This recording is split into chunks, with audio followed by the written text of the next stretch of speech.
Olá, olá, meus amigos! Vamos começar aqui mais um podcast. Sejam todos bem-vindos ao nosso Tudo Novo Cast.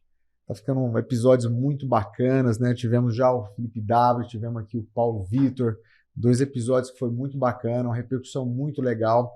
E hoje vamos ter outro dia muito especial, né? Gravando aqui com duas amigas, duas queridas, duas mulheres que são inspirações, elas são guerreiras mesmo, com histórias de vida maravilhosas. Estamos recebendo aqui nossa amiga Alessandra, querida Alê, né, que a gente conhece aqui dos Guardiões do Amor Maior, né, Alê? Já tem uma relação, uma mulher que tem uma história maravilhosa de vida.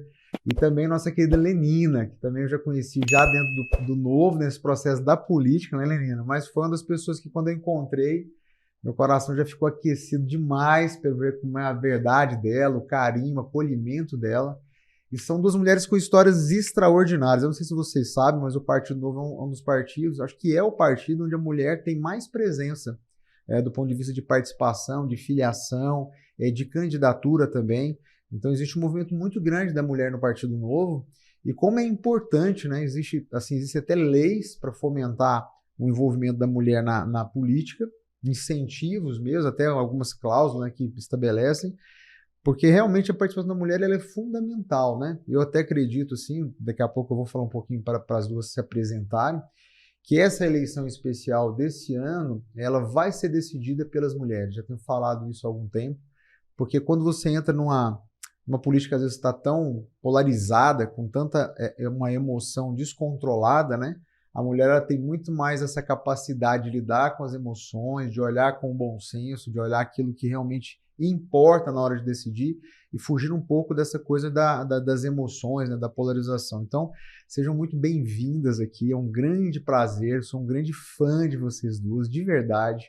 Dá para Obrigada. sentir o coração de vocês quando eu conheci, as duas, dá para sentir a missão. Vocês já têm uma história de vida que por si só ela já fala tudo, né? Eu tenho muito dito isso aqui, que a política, a gente tem todos nós, né, temos uma certa aversão à política, e isso é muito ruim, porque a gente acredita que os políticos são pessoas de um outro planeta, que de repente vieram ou separados da sociedade, e isso não é real, são pessoas que têm uma história, né? E quando essas pessoas têm história, elas têm exemplo, elas têm testemunho para dar, isso é muito bonito. E eu garanto para vocês, se vocês escutarem a história dessas duas aqui, vocês vão ficar encantados com as duas, porque são histórias que saltam aos olhos como exemplo, como dedicação, pessoas que querem um bem, que já estão fazendo pelo próximo muito mais, mas muito mais do que a grande maioria faz. Então, são duas mulheres que eu tenho certeza vocês vão liderar um movimento de expansão das mulheres muito grande, porque a gente precisa de exemplos, a gente precisa de pessoas que dão um bom exemplo, né? Eu tenho dito muito aqui assim que uma coisa especial da política é que as pessoas param para nos ouvir. Elas param. É como ser professor, né? Eu gosto muito da aula, porque quando você é professor, o aluno para te ouvir. Isso é lindo. Às vezes eu tinha alunos que ficavam muito caros, não ouvia nem o pai nem a mãe, mas quando eu ia falar com o professor, eles ouviam. E ser político é ser um grande professor, é ser uma grande professora, porque as pessoas vão parar para ouvir vocês. E quando eles ouvirem as histórias de vida de vocês, o que vocês já são, não é o que vocês vão construir, é o que vocês já têm como testemunho, de coisas que vocês já fizeram, eles vão ouvir as histórias e vão se apaixonar pelas histórias, e esse testemunho vai arrastar. E vai arrastar muitas mulheres. Então sejam bem-vindas nesse episódio aqui, que vai ser um episódio muito especial, muito mais bonito que os outros, né? Porque agora mulheres aqui lindas e especiais estão com a gente. Então, vou deixar vocês se apresentarem. Começar com nossa amiga Alê, né, Alê? Vamos lá, fazer aqui em ordem alfabética aqui. Quem é a nossa Alê Rocha, Alessandra Rocha, conhecida como querida Alê? Apresenta aí para todo mundo te conhecer, Alê. Primeiramente, eu gostaria de agradecer muito pelo carinho, por suas palavras. Ale. Meu nome é Alessandra Rocha, nascida numa cidadezinha do interior do Tocantins. Eu sou de Colinas do Tocantins. Quando eu nasci, não era Tocantins, era Goiás. Eu falo assim, me sinto tão velha, Olha, né? Então, eu nasci em Goiás. Aí, depois que houve a divisão do estado, eu nasci de parto normal em casa. Eu conhecia a casa que eu nasci. Uau! Meu pai trabalhava na cerâmica do cunhado e minha mãe fazia curso de costureira quando eu nasci. E meus pais sempre com muita dificuldade, né? Lá eles não tinham oportunidade de crescimento e decidiram vir para Goiânia quando eu tinha 2 anos de idade. E aí eu estou em Goiânia, eu vivo em Goiânia desde os meus 2 anos de idade. Mas eu tenho uma raiz muito grande lá.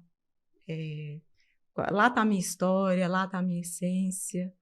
E aí eu cresci filha de costureira, meu pai aqui se tornou motorista, entregador, passou uma vida aí trabalhando como motorista. Hoje trabalha comigo na nossa empresa.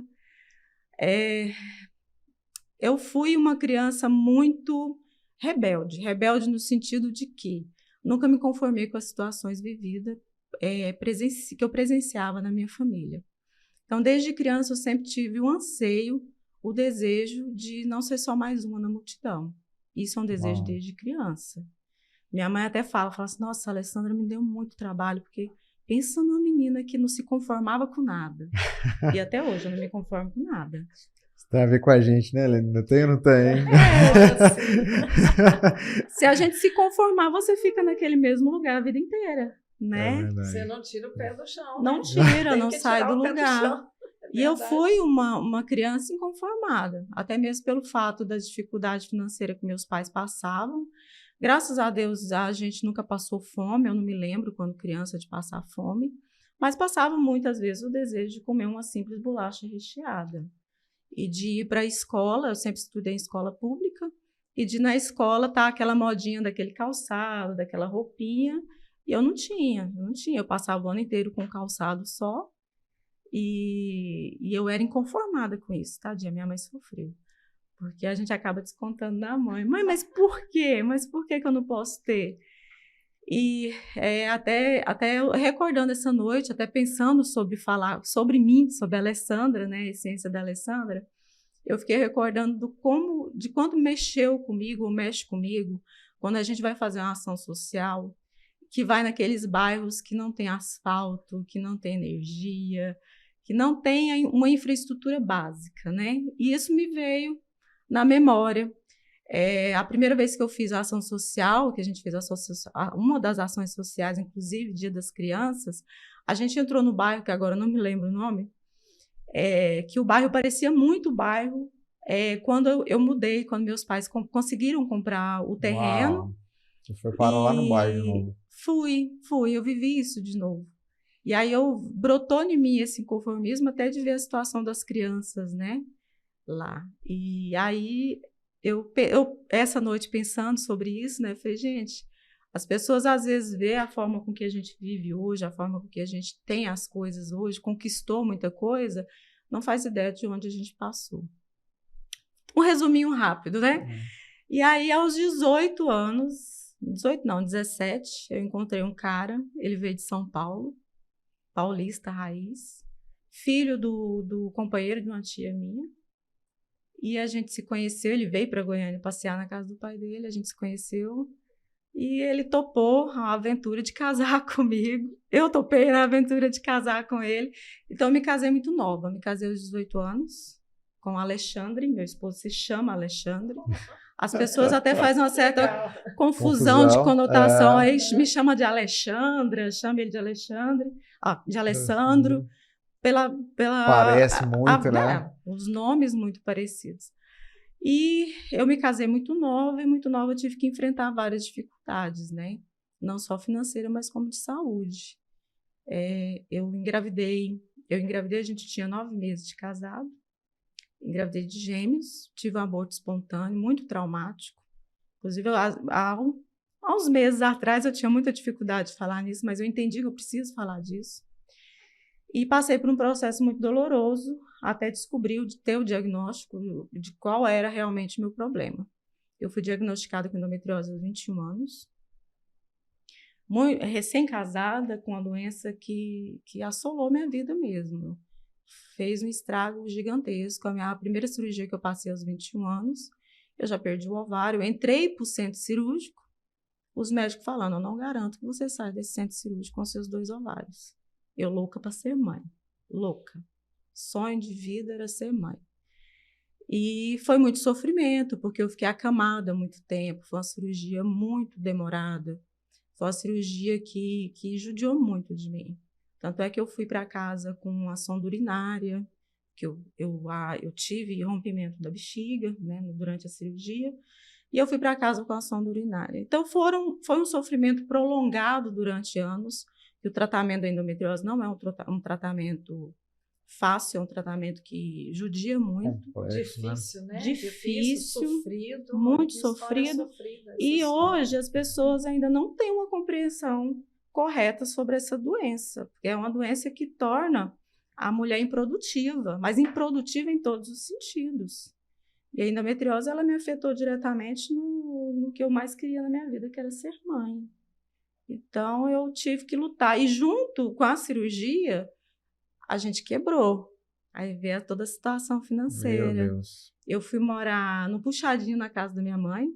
Minha mãe morava no barracão no fundo. E se eu estiver me prolongando muito, Não, mas você vale me a pena. avisa. Vai contando aí, depois uma Pelenina tem os mesmos espaços para ser justos, né? E E o Alexandre já junto com você em toda essa batalha, né? Junto o tempo todo. Junto. Companheiro, né? Demais, ele cuidava de Bacana. mim, cuidava o tempo todo. Ele sempre foi muito protetor, né? Sempre cuidando bastante de mim. Vou fazer um parênteses aqui. Você sabe que muitas vezes as mulheres elas têm uma luta solitária. Muitas vezes, quando acontece um problema assim, nem sempre a família dá conta de acompanhar e muito menos o companheiro. É real. Né? Então, que coisa boa. Quer Mas dizer, aproveitando dentro o seu disso tudo parênteses, tem uma coisa bacana, uma coisa sim, bonita, né? Séria, que é o companheirismo entre vocês dois. É o real. problema não era seu, era do casal. era do né? casal. Isso é muito Mas bom. eu sofri bastante até ter o diagnóstico, porque às vezes na compreensão dele, pensa, eu levei 3 anos para ter o diagnóstico. E o diagnóstico da endometriose é um diagnóstico hoje é um pouco mais fácil de se ter esse diagnóstico, mas na época era só cirúrgico. E estava estampado na minha testa que eu tinha endometriose e teve semana que eu ia em 2 médicos diferentes. E aí a compreensão da família até o diagnóstico não foi bem muita compreensão assim, não. Não foi muito fácil. Não foi porque ninguém entendia. Até eu mesma achava, falava, gente, será que eu sou hipocondríaca? Será de onde vem essa dor? Eu fui questionada até por médico mesmo. O médico chegar e falar, você faz o quê? Fala, doutor, eu estou dando conta de cuidar da minha casa. Não, você precisa estudar, você precisa fazer alguma coisa. Doutor, eu levanto com dor e eu deito com dor. Então, Meu assim, Deus. de não ser ouvida até por um profissional da área da saúde, de ser olhada, né? E a mulher sofre muito com isso. Então, após o diagnóstico, minha família compreendeu e me deram todo o suporte, todo o apoio. E justamente nessa época a gente quebrou. Então, juntou a questão da saúde, a questão financeira. Mas eu nunca desisti. Eu nunca sentei e falei, não, então é assim que é para mim viver. Eu nunca me conformei. É a ideia do conformismo, né? Nunca me conformei. E o Alexandre o tempo todo ele me ajudando. E para resumir, porque tem muitas histórias dentro de histórias, né? Foi nesse momento que a gente foi ganhando muita força. Mas eu vejo as pessoas falar numa crise financeira, numa crise de uma doença, é onde as pessoas se separam, onde as pessoas acontecem várias questões familiares que tendem a dar errado. E foi muito pelo contrário, a gente se uniu. Se fortaleceu. O fortalecimento nosso veio pela dor. Mas antes de você contar um pouco mais da sua história, que você vai entrar numa parte agora que é muito importante, vamos deixar a Lenina se apresentar também. Amém. E aí nós vamos voltar numa parte da história da Ale que é poderosíssima. Vocês vão ver como a história das duas se casam. E eu acredito, inclusive, assim, que de alguma maneira as duas estão nesse pilar de transformação. Acho que vocês duas vão se ajudar muito. Acredito mesmo, de verdade. Eu estava falando isso para a Ale antes de você chegar, Ale. Eu falei, olha, eu acho que vocês duas podem se ajudar muito. Apesar da Lenina já ter uma caminhada da política um pouco maior, né? A Ale está entrando agora, Lenina, mas eu acho que a história de vocês elas têm uma convergência muito poderosa. Se apresenta também, Lenina, que depois eu vou converter a história de vocês duas. Mas nesse campo, todos nós somos aprendizes, né, Edgar? Nós não temos isso no nosso histórico profissional de trabalho, nós somos novos na política, né? Nós somos novos, graças a Nós Deus. Nós estamos entrando com trilhando novos sangues, uma nova visão, uma nova verdade, né, exatamente, menino? Graças a exatamente, Deus. trilhando um novo caminho dentro da política, Eu né? estava Isso é dando uma muito entrevista no importante. Popular, o entrevistador perguntou: "Pô, você não se preocupa de não ter experiência na política e tal?" Eu falei: "Não, eu dou graças a Deus de não ter essa experiência, que essa da velha política a gente não quer mesmo, a gente quer trazer o novo, trazer uma visão diferente." Mas se Verdade. apresenta, minha amiga, quem está Bom. ali nos assistindo, quer começar a conhecer um pouco da Lenina, Pois é, olha, traz eu essa sou, história. eu sou a Lenina Ribeiro, né? Ribeiro em homenagem ao meu pai, foi um grande homem, uma pessoa que, em termos de estudo, ele frequentou acho que uns 20 dias de escola. Ele aprendeu a ler e a escrever muito mal, mas era um homem de uma grande sabedoria, né? Então, quando eu me casei com o Álvaro, eu não quis tirar os nomes da minha família, né? O Ribeiro e o Machado, que vem da minha mãe, né? Então, eu carrego esses dois nomes, né?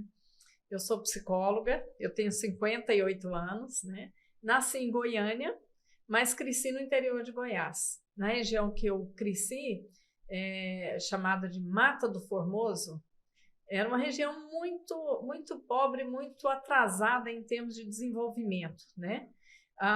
O meio de transporte que a gente tinha para chegar até lá era o cavalo ou a pé. Uau! Então, a primeira casa que eu morei, eu brinco que ela era tão chique, para abrir a porta e fechar, nós tínhamos que tirar um pau de cada vez. Era um rancho pau a pique, né? A minha mãe foi minha primeira professora. Uau! Porque a região tinha muitos poceiros naquele local, muitos filhos, e não tinha escola.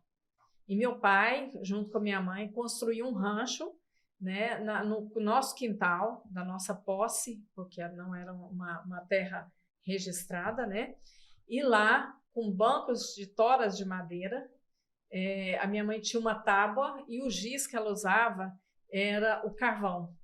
Olha Então, só. a minha mãe alfabetizou todos nós, né, os filhos, nós somos 4 irmãos biológicos, os adotivos são muitos, né?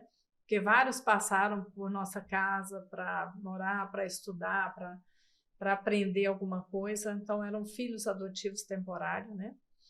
E assim foi nossa história. Nos mudamos para Formoso. Eu tinha 7 anos de idade, a cidade muito pequena, luz de motor. Olha Formoso, só. ali, pegando a Belém Brasília, né? Antes de entrar para Porangatu, passa por Santa Teresa, né?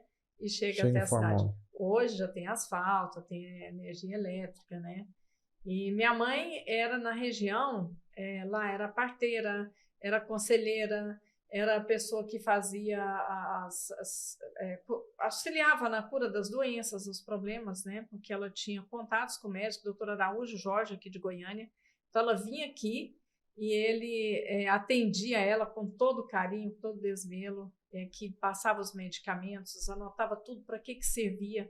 Porque na região lá, se não tivesse alguém assim, alguém adoecesse, morria. Não dava tempo de chegar onde tinha um médico, alguém para cuidar, né? Então, minha origem é essa, bem simples, né? Estou em Goiânia já há 34 anos, morando aqui. Antes de vir para cá, já morei... com 16 anos foi a primeira vez realmente que eu saí de casa para estudar, porque na minha cidade só tinha até o ensino fundamental 2, né, que seria naquela época 8ª série, hoje é o 9º ano. Então a gente tinha que sair para estudar. E onde eu tinha para ir? Me falaram, conheci através de uma tia a Vila São Cotolengo em Trindade. Olha. E me falou do trabalho que se tinha lá voluntário, né? A quantidade de pessoas internas, né? Pessoas com deficiências, limitações mesmo. Na época eram 315 internos, nunca esqueci esse número, né? E nós éramos 55, 56 pessoas que trabalhavam como voluntário. Eu falei, não, é para lá que eu quero ir. Então, esse foi o meu primeiro trabalho como voluntária, Que né? lugar, hein, Lenina? Que lugar especial que você foi ajudar, hein? Foi. Lugar que as pessoas precisam muito, né? Muito. Muito, muito. E precisam de carinho, de atenção, de olhar, de colo, né? Eu fiquei no pavilhão dos meninos, porque eram divididos por pavilhões, né? Então, a gente dava banho naqueles meninos de 11, 10 anos, 8 anos, 9 anos, né? Que não conseguiam usar o banheiro para fazer as suas necessidades. Então, muitas vezes fazia na fralda, a gente ia lá, lavava, dava banho, dava comida na boca. Você ajudava nesse processo todo, menina? Sim, ajudava, fazia junto com outras meninas esse trabalho, e eram as freiras, né? que tomavam conta desse departamento. Então, eu comecei muito cedo, desde a infância, vendo minha mãe fazer esses trabalhos, e eu cresci assim, né? Hoje eu sou psicóloga, né? Sou terapeuta de casais e família, sou voluntária em grupo de apoio e adoção. A adoção. Sou mãe Escuta adotiva, isso, inclusive. hein? Olha só, que E bacana. faço muitos trabalhos voluntários, né? Porque dentro da nossa profissão hoje, a gente tem uma procura muito grande de pessoas que estão passando por problemas sérios, graves, adoecimento mental, psicológico grave, e que não têm condições financeiras de bancar seus tratamentos. E se for esperar a rede pública, a fila é imensa. Então, como que a gente tem uma profissão dessa, você está vendo a dor do outro e a gente dizer, não, se você não tiver o dinheiro, não, eu atendo. A gente trabalha, nós temos uma rede de pessoas, né, amigas e colegas que a gente encaminha uns para os outros e a gente vai fazendo esse trabalho, né? O grupo de apoio à adoção é um grupo que nós já estamos com 17 anos fundados, eu tenho fazer 5, 6 anos que eu atuo lá como voluntária mesmo. E o grupo já tem 17 anos. Exatamente. Meu Deus. Você tem ideia de quantas crianças já, quantos processos já passaram por lá? Olha, teríamos que pegar os dados com a nossa coordenadora, né, que é a Vera Cardoso, ela tem todos esses dados anotados. Mas são muitos casos já. São muitos casos, porque a gente atende crianças, adolescentes que estão em situação de abrigamento, crianças e adolescentes que estão sendo encaminhados para adoção, famílias que estão no processo adotivo, que estão se preparando para receber seus filhos adotivos em casa, né? Famílias que já estão com seus filhos em casa e muitas vezes têm aquela dificuldade no relacionamento, né? Que é toda uma adaptação, né, Lenina? Lógico, e uma adaptação muitas vezes prolongada, porque aquelas crianças, aqueles adolescentes que chegam no abrigo, não foi por pobreza. Meu Deus, eu foi fico por encabulado. violência, sabe? Foi por sofrimento. Então, eles trazem uma história difícil, pesada, nem eles conseguem segurar sozinhos tudo aquilo. Então, o psicólogo, ele entra, né, para dar aquele suporte, para auxiliá-los na ressignificação daquelas dores que muitas vezes uma criança de 4 anos, 5 anos, 6 anos não tem condições. Gente, são coisas difíceis. E pega casos de muito abandono, né, Lenina, que você tem que falar para nós. Agora, quem está nos escutando, me fala essas histórias dessas duas, não são extremamente poderosas e conectadas uma com a outra. Você sabe que a Alê é mãe adotiva de 3, né, Alê? Não é isso? Meu trio. Olha só, de 3. Então, assim, você está nesse processo, você já é uma voluntária, você também tem um adotivo, não é? Eu tenho Como é que 4 adotivos. 4 adotivos. Tem lógica essa mesa aqui, gente? Quem está nos ouvindo, de verdade, vocês já tiveram uma mesa... Olha o meu privilégio de estar na mesa com 2 mulheres dessas, com essas crianças e com o movimento que elas têm e de ajudar. E é um olhar profundo, né, gente? Porque, assim, se envolver no processo de adoção é um processo de muito amor. É de muito amor, né? Muito além do padrão que as pessoas têm, né? Que a gente tem um padrão na sociedade de relação de pai e mãe com filho. A adoção, eu vejo que é um amor de Deus. Assim, a minha visão, o processo de adoção, é alguém que conseguiu tocar e colocar em prática o amor de Deus. É esse tipo de relação que eu vejo em vocês quando nesse processo. Ou seja, é um amor muito poderoso, que transcende o convencional, o humano. Entende? É o amor de Deus mesmo, é um amor ágape. Eu olho para esse movimento de vocês e vejo um amor ágape, um amor muito mais poderoso, muito mais capaz de transformar. É um amor que, enquanto muitos de nós, né, com os filhos, a gente está cuidando ali de uma transformação que fica dentro daquela geração, vocês alcançam outras árvores de outras famílias. A árvore genealógica que vocês impactam, ela é mais abrangente. Isso é lindo. É como se fosse uma floresta, entende? Não uma árvore. Vocês são cuidadoras de florestas, não de árvores. E isso torna, ao meu ver, um amor muito lindo. É um exemplo que é impactante. É do céu estar com vocês duas aqui nessa mesa. De verdade. É um presente absurdo, uma bênção mesmo. Inclusive, assim, é uma gratidão muito grande, né? A gente fica muito feliz de estar aqui com você, porque eu também te admiro muito como pessoa, como ser humano que você é, tá? E você né? Você tem a sua vida organizada, você é um profissional, você é um professor, você é um empresário, tem a sua família, e você está deixando tudo isso para abraçar essa causa de transformação, de mudança no nosso estado. Quer dizer, olha só, você tem ideia da quantidade de pessoas que a gente pode alcançar com um trabalho desse? E o que você está fazendo? Quebrando padrões. Porque os padrões estão impostos aí para a sociedade como caixotes. Você encaixa aqui, ou aqui, ou aqui. Não, gente, para. Chega de a gente ficar bancando padrões. Vamos escutar a dor do outro. Vamos ver de que forma que eu posso entrar ali para aliviar aquela dor. Se cada um se Sabe? envolver, né, Leninha? Se cada um fizer a sua parte, E eu é tenho isso dito que nos muito. move. Eu acho que é Sim, isso que com move. certeza. Você também, né, Ale? O É desejo, a vontade de quebrar esses padrões e mostrar para as pessoas que é possível, que todo mundo tem condição de fazer algo de bom e entregar para a sociedade, transformar esse nosso mundo num mundo melhor de se viver. Isso é muito real. Eu tenho dito assim, sabe, Leninha, que a gente está fazendo um movimento, é um movimento muito complexo, né? De mudança de vida por completo. Nossa, é o que você falou, envolve muitas decisões, abrir mão de muita coisa. Mas o que a gente sabe é assim, ó, que esse processo vai dar certo quando as famílias se envolverem, quando as pessoas comuns se envolverem, né? Não é um processo de política que a gente quer fazer voltada para aquele processo antigo, porque existe um sistema implantado, né? As pessoas estão no poder, elas não querem perder o poder, e as associações, os sindicatos estão todos amarrados com essa política, essa velha política, e isso está roubando o futuro. A gente acaba não tendo olhar para as pessoas mesmo, quem está sofrendo na ponta não é alcançado. E a gente precisa mudar. Eu tenho conversado com algumas pessoas, talvez uma pessoa próxima, e falou assim, não, eu não quero saber de política, eu vou cuidar só da minha família. Mas essa é uma fala que, no fundo, não funciona, porque a família da gente já está numa sociedade e já existem muitas vítimas na sociedade. Vocês duas estão ajudando, né? Quantas pessoas que são vítimas da sociedade vocês estão tentando colocar debaixo do braço de vocês, mas a gente não consegue, não é um movimento de uma pessoa.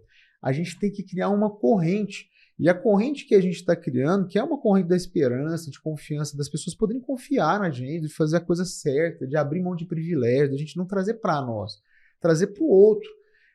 É uma corrente que vai ter que acontecer nas famílias. E é por isso que o exemplo de vocês é tão importante. Porque são mães, né, são empresárias, é uma psicóloga, uma mulher que já venceu, que veio de tanta dificuldade, e vocês estão aqui dando o sim de vocês, se expondo, porque é uma exposição, né? A gente está colocando cara a tapa, mas é para motivar, é para levar outras mulheres a levantar, outras famílias a levantar, porque se cada um de nós fizer a sua parte, a transformação vem, o milagre acontece, né? A gente faz uma coisa acontecer.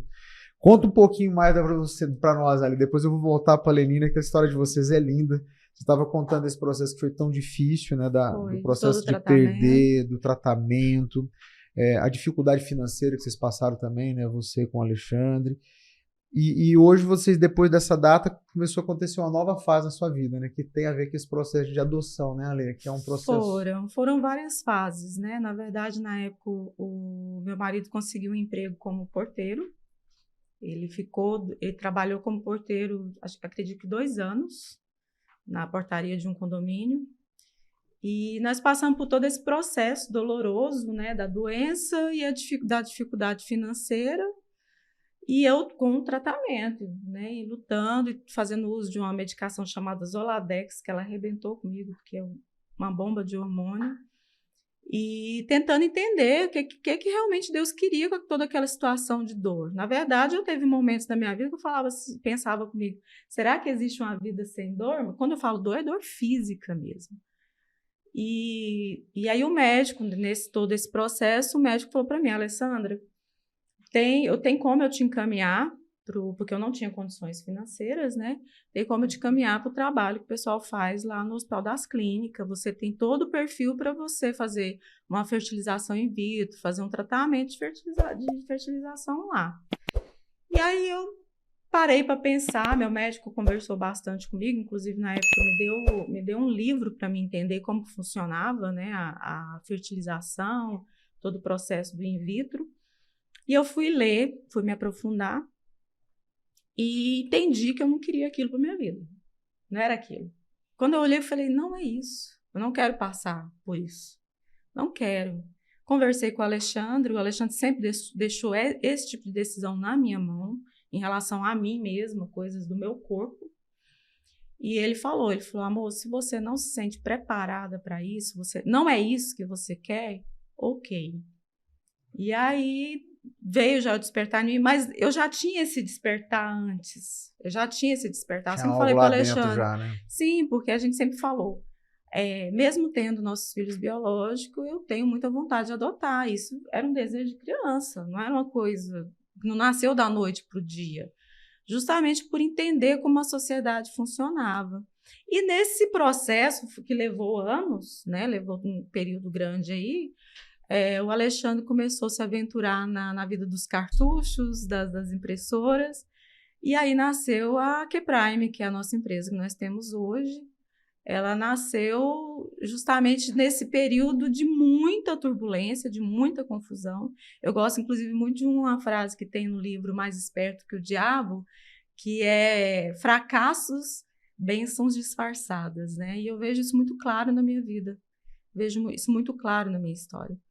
E aí, como eu não queria passar por nenhum processo, mas eu queria ser mãe, eu queria ser família. Não era, eu fui analisar, não era um desejo de que eu preciso preencher um vazio que eu tenho. Não, não era isso. Eu queria simplesmente ser família. E aí a via que eu tinha para construir a minha família era pela adoção. E o Alexandre demorou um pouco mais a aceitar a ideia, ele teve um pouco mais de dificuldade, porque o Alexandre, eu vou muito pela emoção, sou muito sanguínea, e o Alexandre é mais razão, ele é mais tranquilo, ele vai analisar todos os pontos. E algo que é bom, até abrir um parêntese aqui agora, é que a gente precisa desmistificar a adoção na sociedade. Existe muito tabu em relação à adoção. Porque você ouve coisas de pessoas que você fala, gente, que mundo que essa pessoa está vivendo? Eu ouvi de médico profissional, indo um pouco mais lá para frente, que eu tenho um filho autista. Meu filho do meio, ele é Asperger, ele tem um autismo de grau um pouco mais baixo. Ele, com 5 anos de idade, eu procurando um neurologista para tentar entender, achar um diagnóstico para o meu filho. Eu peguei um neuropediatra e quando eu falei que ele era adotivo, o neuropediatra falou, essas mães, quando pensam em ter filhos, não imagina a caixinha de surpresa que pode receber na vida dela. Aí eu, na hora, eu sou muito, muito delicada. Falei, doutor, deixa eu te contar uma coisa. Na minha família tem gente doida, sabia? Na minha família tem gente fraca da cabeça. Minha família é gigantesca. Quem disse que eu tendo filho biológico, eu não poderia ter um filho com algum tipo de problema neurológico? Lógico. Algum problema psiquiátrico, algum problema físico. E qual família que se você procurar não vai ter isso, né? Então, e assim, você ouvir isso de um profissional de saúde, então assim, eu percorri por caminhos bem tortuosos. Voltando. Isso realmente é um problema grave que a gente observa nos processos adotivos. Esses tabus, muitos a forma... preconceitos, Gravíssimo. tabus. E esse é um trabalho intenso nosso, que a gente faz exatamente para quebrar esses padrões estereotipados do que tem que ser a família, do que tem que ser o ser humano. Uau, só isso aí já é algo poderosíssimo. Eu cheguei a escutar de algumas pessoas, quando eu ganhei o meu filho mais novo, eu ganhei ele tinha 11 dias, porque na época da adoção dos meus filhos, existia a adoção dirigida, adoção direcionada, que você deve conhecer bem. Uhum. A lei ela mudou em 2009. E o processo de adoção nessa época ele era um pouco mais rápido quando acontecia esse tipo de adoção. Então a gente conseguia diretamente com a mãe biológica, existia ali todo um processo, todo um acompanhamento dentro do Juizado da Infância e Juventude, que a mãe biológica entregava a criança diretamente para a gente, para evitar que essa criança fosse para um abrigo. E assim eu fui atrás desse tipo de processo. E foi um processo, assim, entre eu e o Alexandre, muito, muito bacana da gente...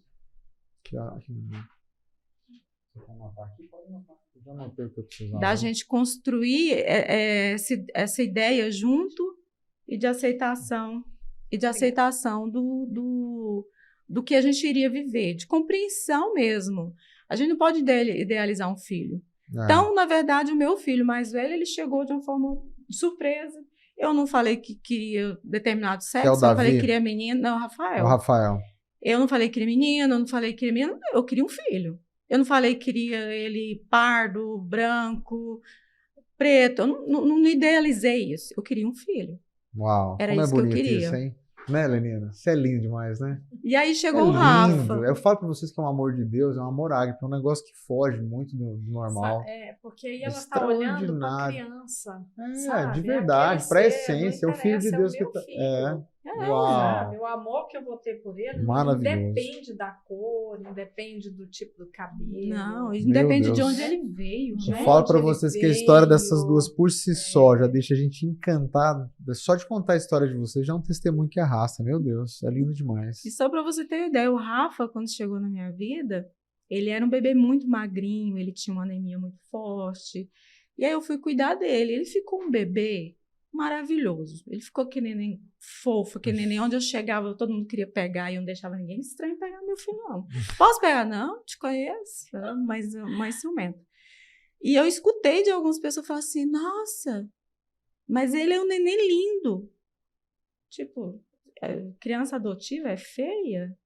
Escutei isso, não só do meu filho, do primeiro, do tabus, meio. Né? É os tabus, as pessoas acham que uma criança adotiva, mesmo que ainda bebê, vai ser uma criança feia. Eu não sei. Eu fico tentando entender a cabeça de algumas pessoas. E as pessoas não medem palavras com a gente. E aí o Rafa já estava com 1 ano e meio. E aí eu fiz o cadastro de adoção. Fui lá, porque eu não estava cadastrada até então, porque é a forma da adoção dirigida do Rafa. E aí eu fiz a inscrição, passei por todo o processo. A gente fez o curso, que eles davam um curso na época, eu não sei se é o mesmo que vocês fazem, ou, né, que você falou que tem 17 anos. Provavelmente já era esse que eu fiz do Davi. E a gente fez essa preparação, passamos por todas as fases. E o Davi apareceu de repente na minha vida de uma forma surpreendente, que também acabou sendo uma adoção dirigida, direcionada. E foi, assim, uma experiência linda, porque eu sonhava do Rafael ter logo um irmão. Porque eu falava, eu não quero só um filho. Eu vi o Alexandre falar que queria 4. E eu falava, eu não quero só um filho. Eu quero uma família grande. Aí o Davi chegou já... Nossa, o Davi foi um furacão na minha vida, porque o Davi... Com 6 meses, ele já não parava numa cadeirinha. Ele conseguia se desamarrar de uma cadeirinha porque ele era um bebê extremamente agitado. Eu conheci ele, conversando com ele esses dias, ele é apaixonado na mãe dele. Não? Hoje ele é um menino, onde ele chega, ele tem uma luz que encanta todo mundo. Ele é muito, muito comunicativo, conversa muito. E nesse processo de adoção, até devolvendo aqui, eu lembro de você me contar as histórias que as crianças hoje estão muito abandonadas, né? São processos críticos, né? Eu lembro de você me contar de uma criança que você achou que tinha um objeto no ouvido da criança, que levou ao médico. Como é essas crianças? Você tem conseguido ver como é que está a situação dessas crianças hoje, Nina, nesses abrigos? Você tem vivido isso? Qual que é a visão da realidade para quem está nos vendo assim? Essas crianças que estão para adoção, como é que você enxerga esse tratamento delas hoje? Olha, a realidade de morar no abrigo, estar no abrigo, é o menos pior. Ou seja, estar dentro da família violenta, que agride, que bate, que maltrata, que deixa essa criança passar fome, é terrível. Esse é o caos, abrigo, né? É o inferno puro, é o inferno na vida da criança. Né? Mas um abrigo tem que ser um local de passagem. Né? Por mais carinho que ali tenha, não tem o calor humano do pai, da mãe. As crianças, elas não têm alguém para fazer aquele vínculo. Olha, essa pessoa vai me proteger, essa pessoa vai cuidar de mim, esse aqui eu posso chamar de pai, esse aqui eu posso chamar de mãe. Não pode, são cuidadores, né? São profissionais. E assim, a experiência que nós temos, os coordenadores de abrigo, eles fazem o melhor que eles podem, os cuidadores fazem o melhor que eles podem, né? Mas a Lídia Weber é uma escritora, psicóloga, né? Então ela contando que por que ela entrou nesse mundo e como que ela começou a trabalhar com a questão da adoção. Uma vez, alguns anos atrás, 17 anos, sei lá, atrás, em São Paulo, ela foi visitar um abrigo, ela estava num trabalho lá dentro desse abrigo, e era dia de vacinação. Então, aquele tanto de criança, aquela fila, passava por ali, levava a injeção no braço e ia chorar sozinho. Não tinha colo. Tadinho. Entende? Quer dizer, não tinha mãe, não tinha alguém para abraçar. Né? E o que a gente vê, gente, criança precisa de casa, criança precisa de lar, precisa de conviver com famílias, precisa aprender. Essa relação sabe? é vital para elas, né? Basta a tudo. gente imaginar quando, por exemplo, você chega em casa, que seu filho te vê chegando, a sua filha, não brilha os olhinhos deles? Nossa, é uma loucura. Essas crianças nos abrigos não tem isso. Não tem o dia da família, não tem o domingo para cozinhar, fazer comidinha ali, comer junto com o pai, com a mãe, sentar no sofá gostoso, assistir um filme junto. Ela não tem nem os próprios objetos de uso, né? Não tem. Normalmente são compartilhados. Normalmente ela são não tem nem a compartilhados. própria mamadeira, a própria chupeta. Tudo compartilhado, roupa, né? Não. Tudo compartilhado. E esse processo de adoção que a gente está falando... Oi, Elanina, pode continuar. Só um detalhe, e são invisíveis. As pessoas sabem que existe abrigo. Tem gente que ainda fala assim, os orfanatos. Não existe mais nome de orfanato, já faz tempo. Mas as pessoas não esqueceram disso, porque a maioria das crianças que estão lá não são órfãos. Ela pode ser de pai e mãe vivos, mas são pais que não deram conta de cuidar de seus filhos. Né?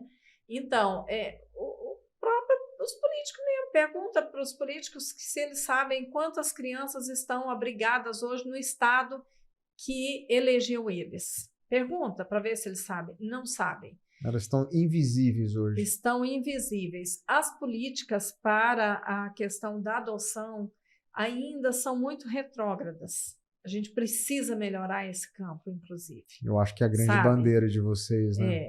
Nós precisamos, inclusive, ter cursos melhores, assim, formatados, para que as famílias se instruam melhor para saber como que funciona o processo de adoção, como que é a chegada daquele filho. Até para motivar muitas outras famílias a entrar nesse processo. Algo que anda acontecendo muito nesse mundo é a devolução de criança. Então, eu vejo também uma falta de, igual você falou, preparar essas famílias, mas um acompanhamento com essas famílias de uma forma mais efetiva para que esse vínculo realmente aconteça.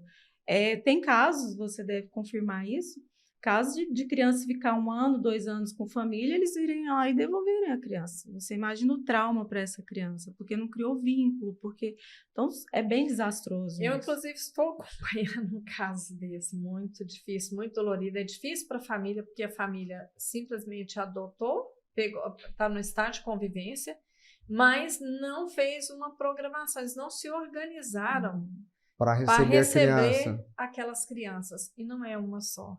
É mais, é um grupo de irmãos. Entendi. E aí estamos organizando, porque essas crianças vão ter que retornar ao abrigo, mas o nosso grupo, que é um grupo de voluntários, não é governamental, para atender essas crianças e prepará-las para que elas consigam estar melhor numa outra família. E a nossa proposta, inclusive, é que a família que chegar a vez dela para adotar aquelas crianças, que elas também passem pelos nossos profissionais para a gente prepará-las, exatamente, preparar essa família para receber essas crianças, né?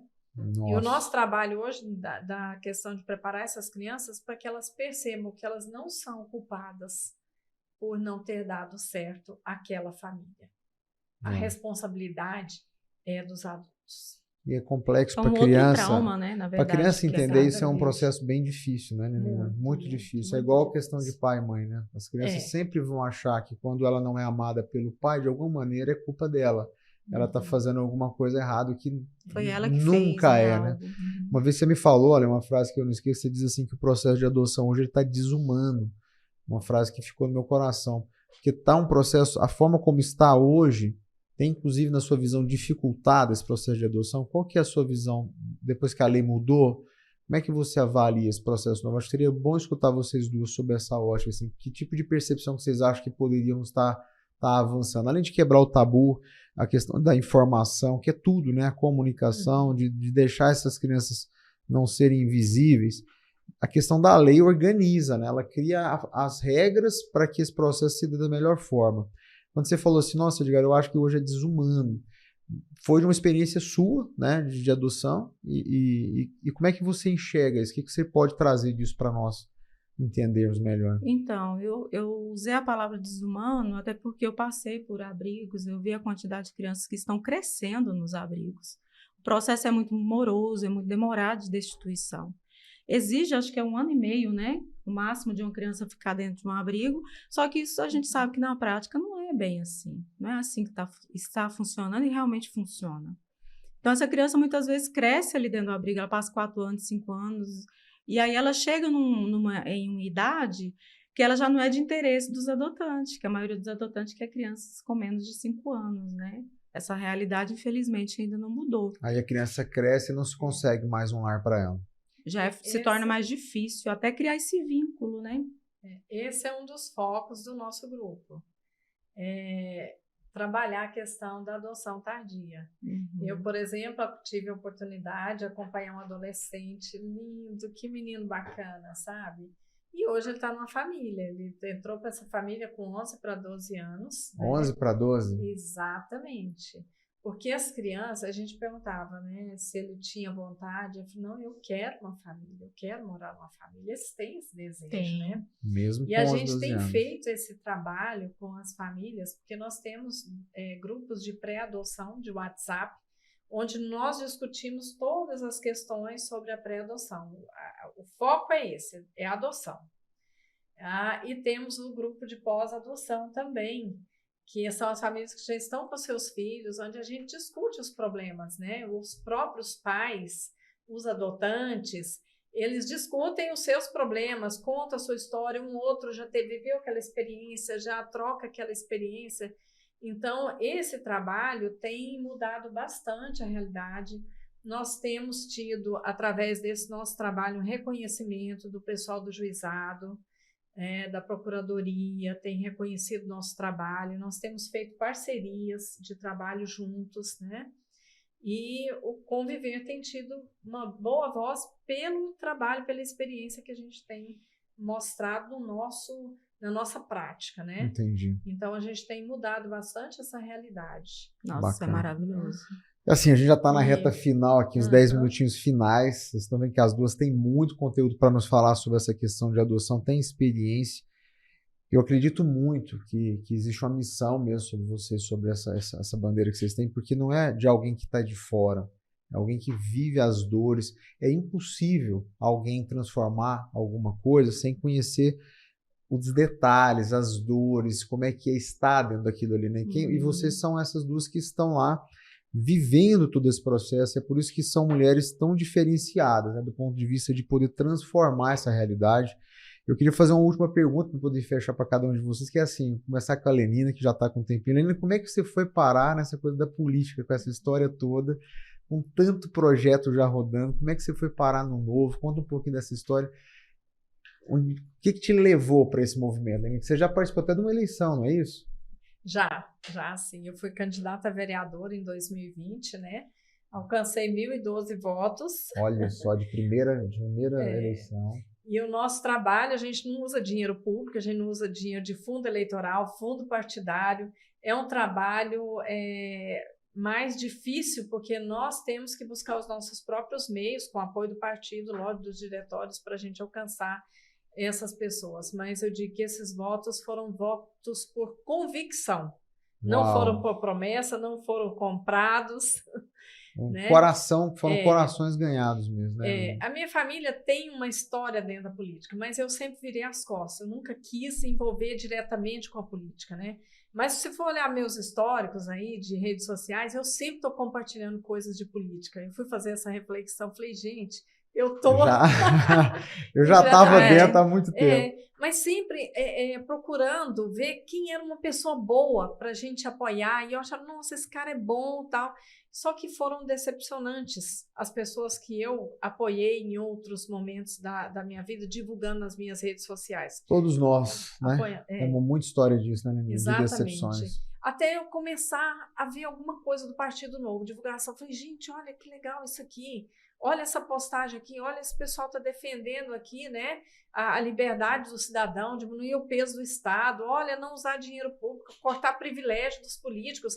Gente, é isso que a gente quer, profissionalização dentro da política, ou seja, um profissional liberal dentro da sua área, atuar com toda a sua capacidade, o seu conhecimento para transformar a política, é isso mesmo, né? E deixar de eleger pessoas que realmente não têm a mínima condição de analisar um projeto, quanto mais de elaborar esse projeto para poder que seja bom para a sociedade, né?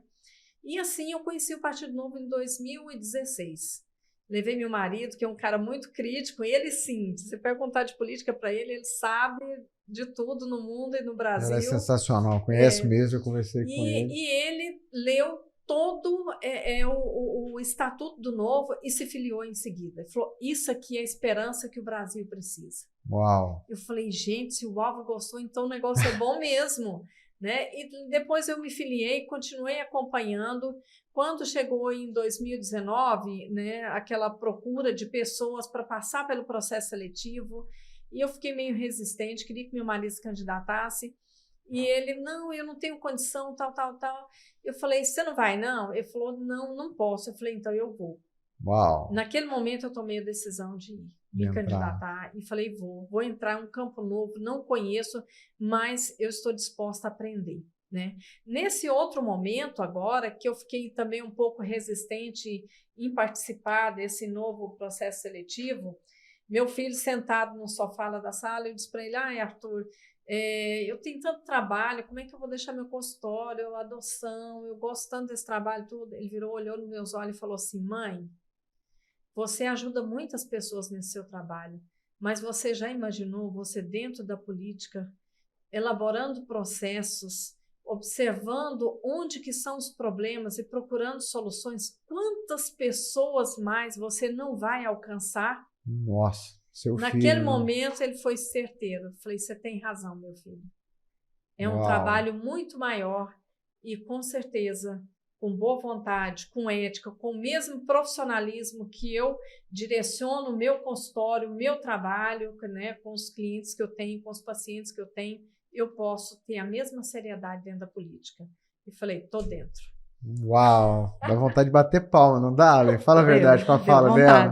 Linda a sua fala. A convicção dela é perfeita, é perfeita. E o exemplo é do coração, é verdade. É lindo não isso. Foge, é lindo, verdade, é lindo. E é isso que a gente precisa, verdade. Trazer a verdade para a política, mostrar que dá para fazer diferente. A gente dá o exemplo e isso faz transformação. Imagina seu filho falando isso para você. Ou seja, você está abrindo no coração dele também uma esperança. Ele falou, se a minha mãe faz, você pode ter certeza, ele vai ter coragem de fazer grandes movimentos em função disso. Eu tenho falado muito vezes que o filho faz aquilo que a gente tem coragem de fazer, né? Se a gente for covarde na vida, a tendência nossa é formar filhos covardes, porque a gente não tem coragem de enfrentar as coisas, mas na medida em que a gente mostra coragem, a mente dos nossos filhos se expandem. Quando eu escrevi um livro, né, que eu cheguei em casa com esse livro, eu lembro da minha filha, ela gosta muito de escrever, falou, papai, você escreveu um livro? Eu falei, sim, filha, e você é a próxima, e eu tenho plantado isso nela, para ela escrever um livro. Porque, querendo ou não, expande as pessoas que estão perto. Expande. Então, o movimento que você está fazendo, ele é expansivo. Expande para sua família, para várias mulheres que estão nos vendo, elas vão ver isso. E eu tenho certeza que isso já valeu muito a pena. Eu digo assim, a gente tem que estar no barco, pronto para aquilo que Deus vai fazer nesse barco. Mas quando a gente faz com amor, com verdade, vai acontecer algo extraordinário. Eu tenho certeza que isso vai acontecer na sua vida, viu, Lenina? Não tenho dúvidas disso. E você, minha amiga? Eu estava nesse processo né? Conta um pouquinho para nós como é que foi. Esse processo para mim foi um susto. Foi um susto, porque igual eu falei para o Edgar, eu falei, é um lugar que eu nunca pensei pisar. De verdade, de coração. E aí, quando eu recebi, quem passou a mensagem primeiro para mim foi o Gilberto, pelo áudio do Gilberto eu levei 2 minutos para conseguir captar e entender algo a mais que existia nisso.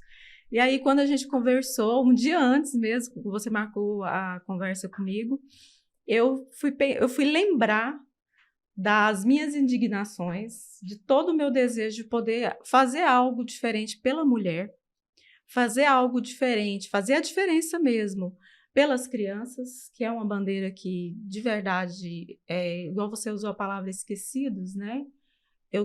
O meu desejo real é tornar esses esquecidos públicos, as pessoas lembrarem que esses esquecidos existem. E um apoio, um suporte da mulher, principalmente dentro da área da saúde.